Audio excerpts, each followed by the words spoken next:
What's up, ladies and gentlemen? Welcome in. It's 1TS Daily live right here at One True Sport. How's it going, guys? Happy Friday. Man, we made it through the week. It's October 11th, 2024. I'm your host, Zack Heydorn from Brass Ring Media and from Sports Illustrated here with you today. And we are going to spend the majority of the show today previewing AEW WrestleDream, big pay-per-view event for AEW tomorrow night. Live from Tacoma, Washington. We will do like we normally do on this show, and that is just run down the matches, predict the matches, have a little bit of fun in that regard, and then talk about them. Talk about finishes, who should win, who should lose. Is this a good show? Is it not? Are you spending your money on it? Are you spending your hard-earned cash on this thing?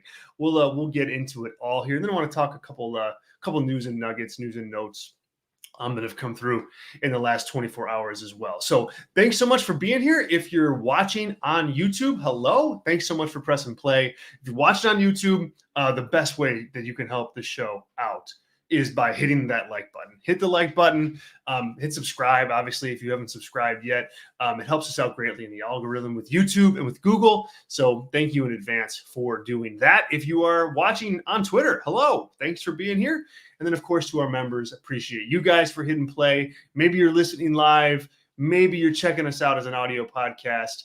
I don't know. But either way, thanks for your membership. If you're interested in becoming a One True Sport member, you can do so at onetruesport.com. We got a variety of different membership tiers and just some cool perks that go with each tier. I mean, it's a lot of access is what I can say. It's a lot of access to some top talent in terms of like shows and just, meet and greets and things of that nature. So check us out, onetruesport.com. I have the live chat open as of right now. You can get in there, ask questions, make comments about the show this weekend, and or just say hello, just say good morning. Either way works. I also have super chats open. If you guys are able to make a contribution in that regard, ask a question, make a comment with a super chat behind it. And definitely we'll make sure to bump that up to the top of everything today. And we always do that with super chats. So thank you in advance if you're able to make a contribution that way. Certainly appreciate it and love when we get some banter in the chat too. So really cool chat this morning already from F50 says, "Sup from Japan. AEW pay-per-views are always fire once you watch them. But the fact that I'm debating waking up for this one shows that something's just off with the promotion lately, but I'm still excited." Man, thanks so much, F50. Appreciate you. And all the way from Japan. That is really cool.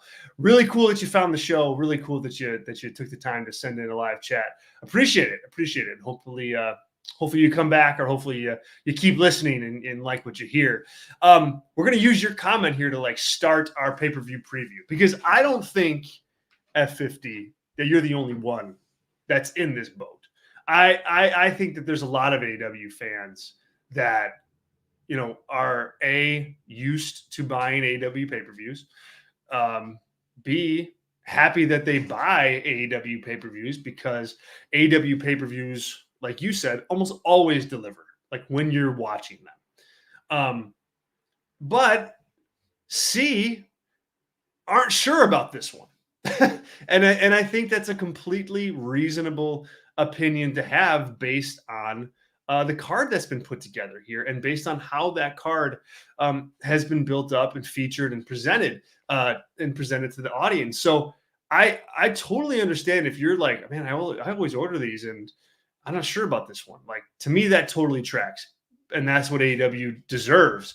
That's the public opinion that AEW deserves for what they've done around this show, period.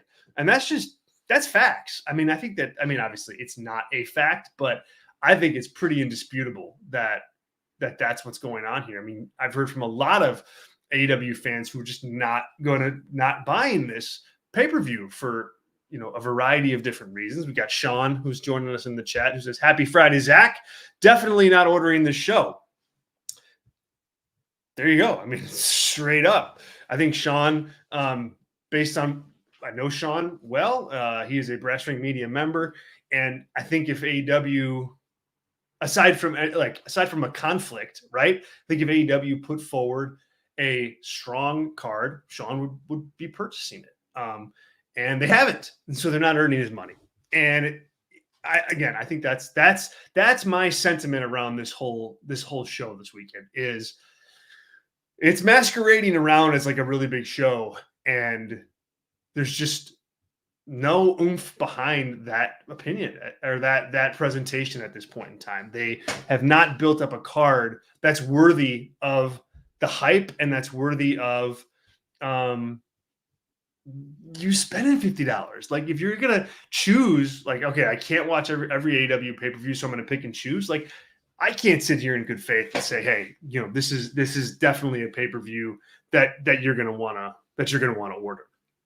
Can't do that. Do I think it's going to be a fine pay-per-view if you decide to order it? Yeah, absolutely. Like, they usually don't miss when it comes to like delivering matches on pay-per-view. But that's not the be all end all, not even close. And so I think that they've really, kind of failed the fans in terms of hyping up this show start to finish. Excuse me, guys. So with that said, thanks F50. Thanks, Sean. Appreciate you guys. If anybody else wants to comment on this in the live chat, definitely we'll share people's opinions. Are you buying? Are you not buying the show? And we'll drop those in throughout the show here. Let's get into our preview and let's talk about the card itself. It's a long one. There's 9 matches on the show. And then there's also a 0-hour match as well. The 0-hour match is an ROH TV title championship, Atlantis Jr. against Brian Cage. Show of hands. Who knew that Atlantis Jr. was the ROH World Television Champion? I want to know because I don't believe you. Just kidding. But yeah, so that's the 0-hour match. Crazy that's a thing with 9 matches on the show and soon to be 10. We're not going to spoil some stuff that's going to happen tonight and in regards to the card, but we will be previewing 9 matches. There will be 10 though. Wink, wink. So we'll start off at the bottom of the card and work our way up till the end. Hologram is going to take on the Beast Mortos in a 2 out of 3 falls match. Oof. I hope we get to see something special from Hologram here. And I don't mean cool moves. I don't mean a good match. I mean like a strong presentation. The guy's name's Hologram. I talked about this yesterday. The guy's name is Hologram. He's gotta come along with like a crazy cool entrance and really cool music and just like an overall big time presentation. This guy needs that. We know he can have good matches, and I think this is a good project for Tony Khan to have in AEW, like an act like this. But you got to put more into it. You got to put more there. He's going to deliver. This match is going to be interesting. It's pretty much been built up, off of AEW Dynamite, but that's okay. So I'm expecting a good match here. I'm expecting like, a 1-to-1, one fall to one fall, and then Hologram wins in the end with the second fall. But really for me, like, it's like, what does Hologram get on pay-per-view here as far as presentation? Because I think that matters more than having a cool match and a cool win. Andrew H. bringing up in the chat here on the card. This is for the Desportes deal. Yeah, so if you missed it, AEW has signed a big deal with Fox Sports Mexico to air all of their content. Dynamite, Collision, and pay-per-views, beginning with WrestleDream. So I think that there's something to that, Andrew, for sure. It doesn't change my analysis, though. Like, okay, have it on the card, great, but, make the Hologram star like an attraction. And I think that behooves them to do that. So I'm taking Hologram here to win in the end. He's the priority guy at this point and with a bigger upside. So I'm taking him. We got Hangman Page. He's going to wrestle Jay White. Jay White returning a couple weeks ago, confronting Page. I'm very excited for this match. Like, if you guys remember back, I think I mentioned this maybe yesterday on the show, maybe 2 days ago. They had just like a crazy, violent, risky match with each other. I want to say it was like 2016, 2017, maybe. Maybe it was like 2017. Maybe maybe it was 2018. I don't know. It was when they did that that New Japan show in San Jose, I want to say. And it was on the same show as the Young Bucks against Kenny Omega and Kota Ibushi, that tag. Same exact show. And these guys almost killed each other in that match. And not because it was like weird spotty stuff. It was because of just pure violence. And it was really compelling to watch. So as sad as this is, and this isn't like a ringing endorsement here because it's such a low bar, but I actually think this is one of the best built matches on the card. I mean, it's been so simple. Jay White is coming out there and he's talking about Adam Page. Boom. Cutting promos on each other. I mean, like, there's not much to it, but I get the sense that these guys both want to beat each other. They both want to win. They both want to beat each other up. So I'm in on this. I think it's going to be a heck of a match. The question that is going to be on everybody's mind is who the heck does the job here? On one hand, if you're Tony Khan, you're like, well, Jay White just came back. He's babyface. We want him to be available to wrestle top heels. Maybe we should give him a win so that he can do that, right? Like maybe we should give him a W so that he keeps ascending and doesn't get his momentum chopped off. It's like just a couple of weeks after we've given it to him. That's one argument. The other argument is, well, Hangman Page, he's like a newly turned heel, and he beat Swerve Strickland in this big violent match at All Out. Like we got to feed that momentum. So it begs the question, why do you put these two together in a match right now when they both are like on the up and up and you don't want to cut either one of them down? Valid, totally valid. And I would argue from my perspective that Jay White needs to be the guy to win this. He's been criminally underutilized since joining AEW. Criminally underutilized. If you thought WWE would use them bad, then yikes. Like the AEW used them way, way worse. You can get him on track with a win like this. And I think he's a guy that can get over as a babyface. So I'm giving Jay White the win. However, I don't think that's what's actually going to happen. I think that Tony Khan, I'll see it. I'll believe it when I see it with Jay White, as far as Tony Khan presenting Jay White as someone big. He just hasn't done that to this point. He has with Page. Page is on a run. I think Tony Khan gives Page the W here. F50 says here, saying it's the best built match in the card is 100% true, but so sad that the best built match is the bottom of the poster. Half these matches could benefit from just one-on-one promo, even the main event. 1,000% F50. Great point. And so true. So true. Most of them haven't even had it. We're going to get into a lot of these. I'm looking up and down the card right now, and a courtesy of Fightful has a nice rundown of all the matches. And I don't think that there's only two matches, and I'll point them out as we go along, that have had that like one-on-one in-ring promo together. 2. That's crazy for a pay-per-view that has 9 matches on it, soon to be 10. It's wild. It's a good point. Good point at 50. Andrew H. coming in, making the save. Looks like the show that I was talking about, that San Jose show, was Strong Style Evolve, March of 2018. Yeah, that makes total sense. That tracks. It's a heck of a match. It's a really good match. If you missed it and you can find it, go watch it. But these guys almost kill each other. I think that there's a spot.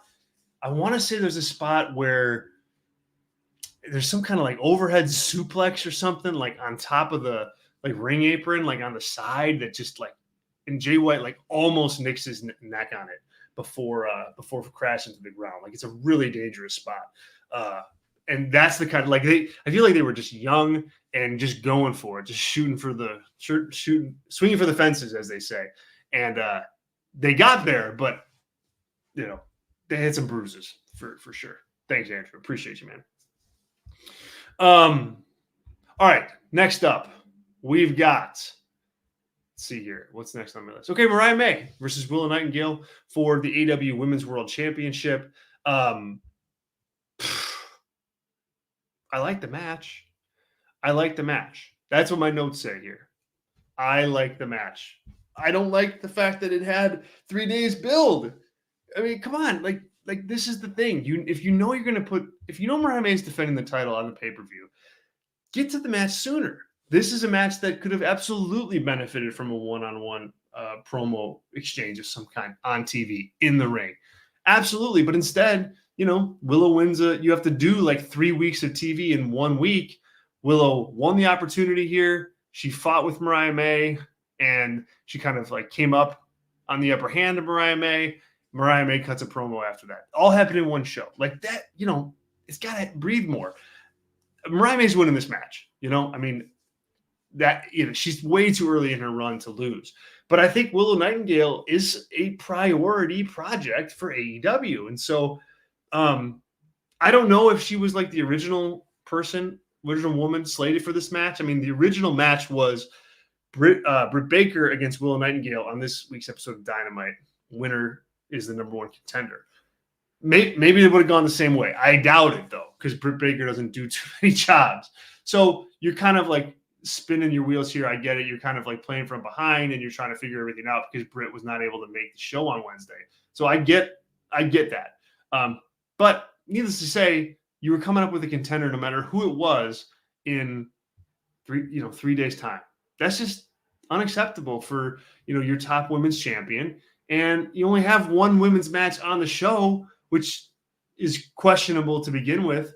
But if that's going to be your only women's match on the show, then you need to give it more. It needs to have more than just afterthought. Oh, we need to have a women's match on the show. Let's just get a contender this way and go with it. Like, no, this is the Women's World Championship. It's got to be given more than that. But Mariah May certainly will win this thing. Swerve Strickland is going to return. He's going to make his return to the ring. First time, not to the ring, but to AEW. First time since All Out, since losing that cage match. They've got an angle planned here. I fully expect MVP to make his pitch to Swerve Strickland. I expect Swerve Strickland to shoot him down.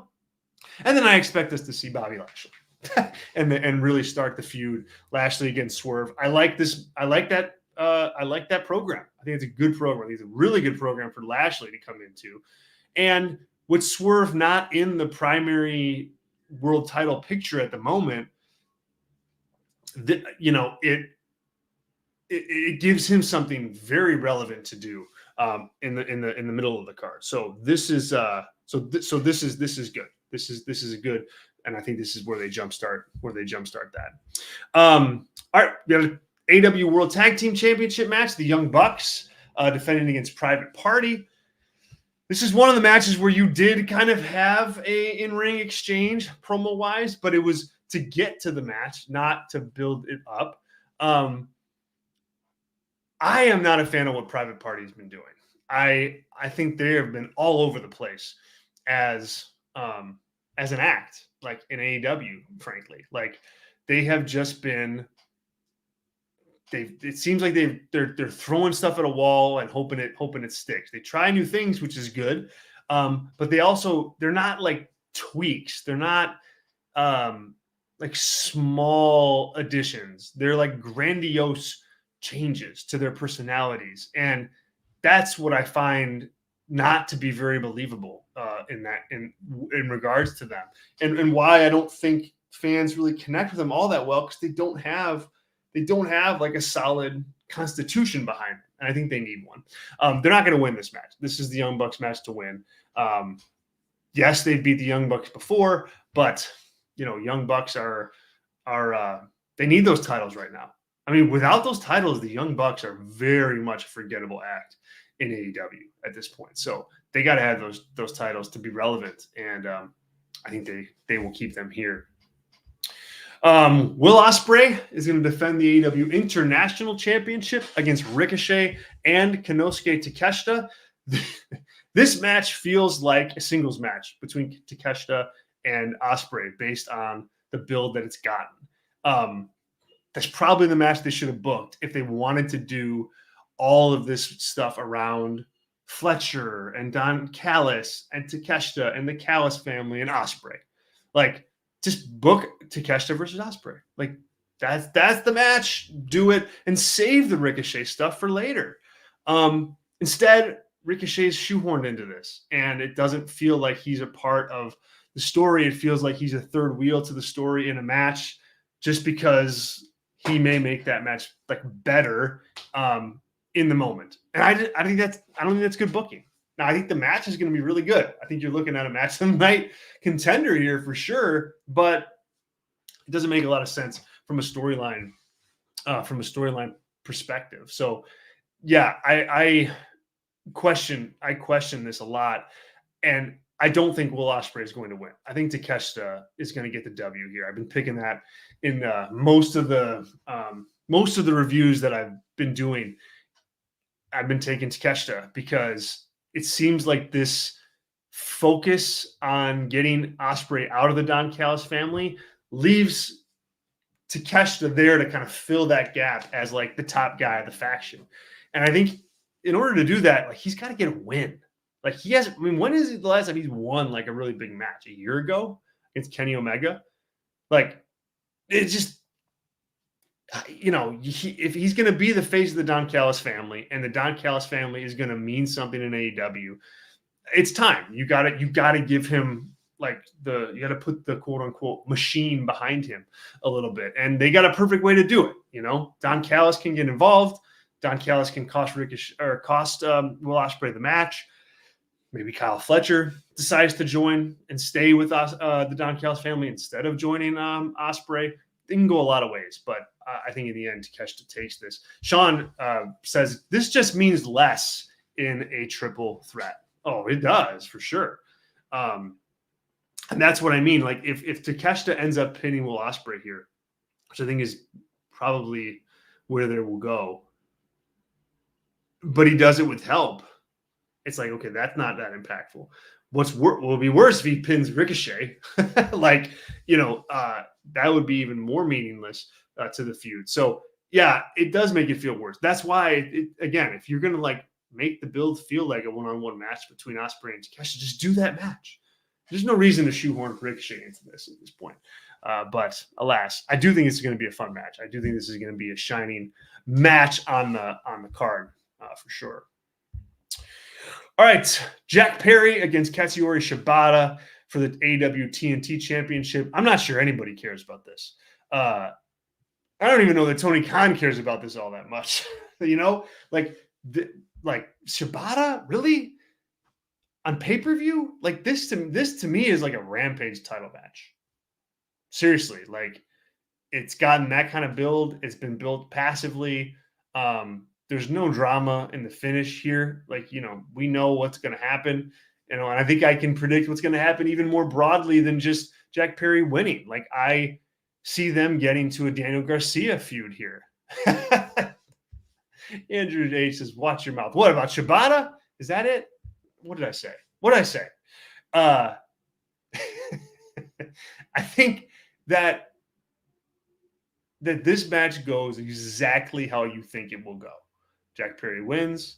Jack Perry beats up Shibata after the match. Daniel Garcia makes the save. You heard it here first. One TS Daily, live, One True Sport. That's what's in the cards here. And yes, is it kind of going to be fun to see Garcia out there with Jack Perry? Yeah. I think that's a good feud for both those guys at this point. But just do it on TV. Help make the pay-per-view shorter and get this off the show. It doesn't need to be there. Speaking of matches that don't need to be there, Mark Briscoe versus Chris Jericho for the ROH World Championship. Listen, when you evoke the name of Jay Briscoe in a promo, Mark has to win. He's got to come out on the other end on top. Has to. I think it's really bad form if he doesn't. I think it's bad form to have used Jay Briscoe here anyway. Like, if you're going to go down that route, it has to be for like a big money making feud for you. Like, this is not it. This is for the ROH World Championship. This is middle of the card at best. It's not worth playing that card at this point in time, and I don't know that it ever is. I mean, what happened to Jay? That's such a tragedy, and I just think Jericho's better than that to get the heat that he needs. So I have not liked the build here, but Mark Briscoe absolutely has to win in order to make any of this seem okay. He's got to get the W, and I think he will. Darby Allin will wrestle Brody King. I'm glad that they just put out that he is going to wrestle Brody King. Like, that they didn't make the open challenge a surprise, right? It's smart. If you weren't going to be able to deliver on a surprise, don't hype up the match in a way that makes people think that there will be one. This is just straight up now. Brody is an incredible big man talent. And I think he and Darby work well together because Darby is really tiny and like Brody can just toss him around like nothing. Plus, Darby's crazy and he's willing to take big bumps in order to tell his stories in the ring. So this is a perfect match. And this is a perfect match up between two stars. I don't know if it'll be a perfect match, but I think it has the makings of something that the audience is going to be into. They're going to beat Darby down. Darby's going to build himself back up, overcome, and get the W. There you go. Like that's what's going to happen. And I think the audience will be behind that for sure. So I think Darby's going to win here. Moving back to Jericho, F50's got a comment here. It says, I feel like Jericho won't take time off because it would be him admitting defeat.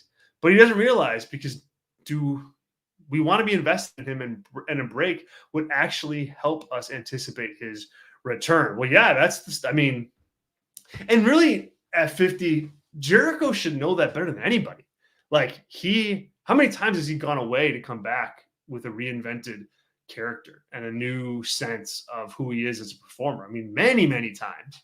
Not so much in AEW, but in WWE. So if anybody should recognize that, like, it should be him. I think right now he thinks this learning tree gimmick is like a manifestation of that. It's like he has to be on TV every week to like get that over, because that's kind of the essence of the gimmick. So yeah, I mean, a break would do him good, but if he wants to do this act, I think it's better for him to be on because of what the act is.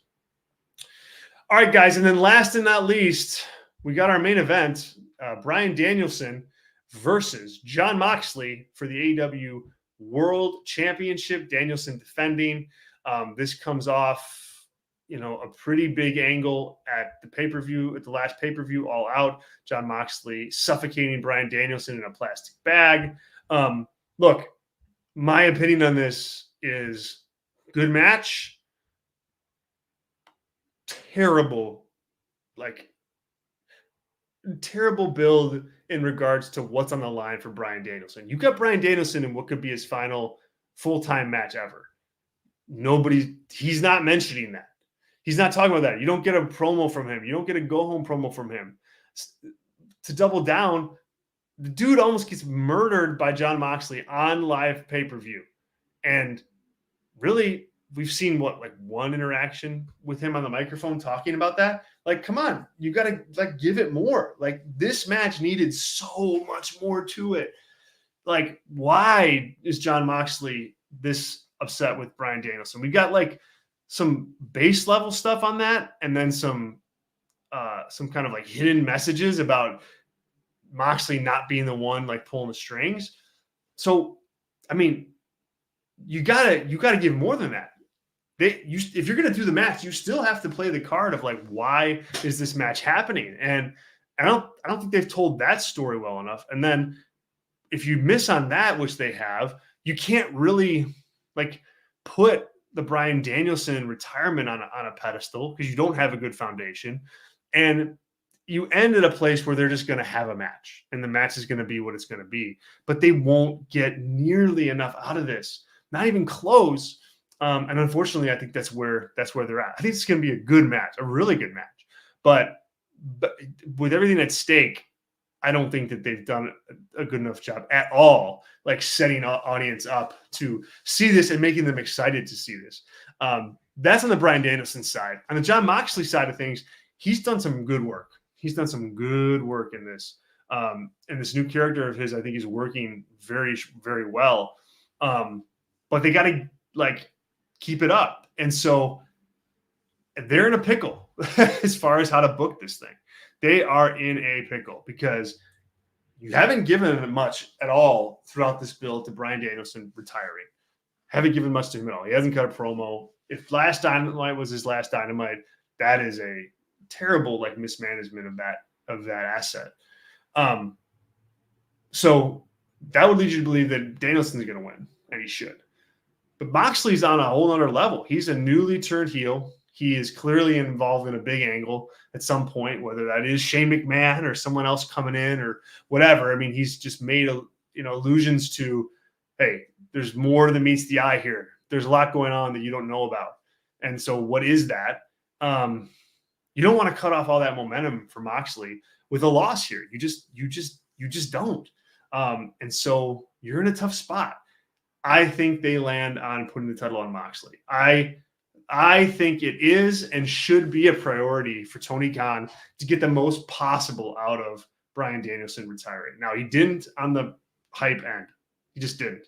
But if Jon Moxley can retire Danielson and be the guy that did that and talk about it for a long time and use that to launch him to a new level as they hit into whatever this next storyline chapter is, that's worth it to me. There's nobody else on the roster that gets more than Jon Moxley does for beating Bryan Danielson.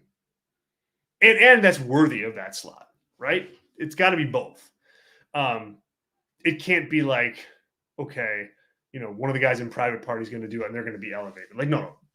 Yes, they will be, but they're not valuable enough at this point to do that. So it's a fine line.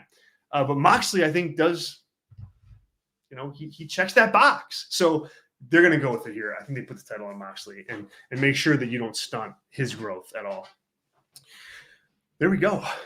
That's WrestleDream. We did it in full preview. I have a longer form preview up if you want to continue listening to preview material for WrestleDream up at Brass Ring Media, which is my shop. We also have a preview up at Sports Illustrated, which you can check out as well. So lots of ways to kind of continue your preview for WrestleDream.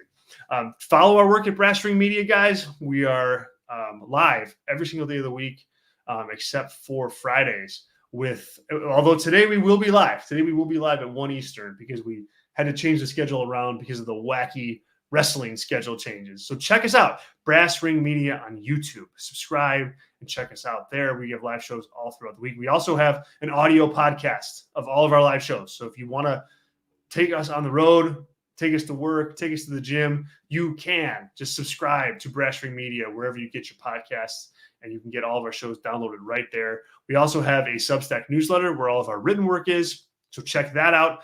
Free to subscribe there. Totally free.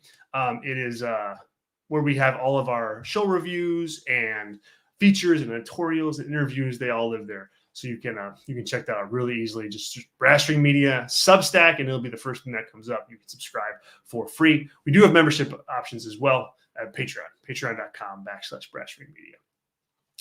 All right, you guys, what a good week. I'll be covering the event for Brass Ring Media tomorrow night, so you can check out my work out there at Zack_Heydorn. Have a wonderful weekend. Have a wonderful Friday. Have a good weekend with whatever you're doing, and we'll be back Monday right here, same time, same place, to talk WrestleDream, to talk Fallout, and to talk so much more. This is 1TS Daily at One True Sport. I'm Zack Heydorn. Have a wonderful weekend again. Thanks so much. We'll talk soon. See ya.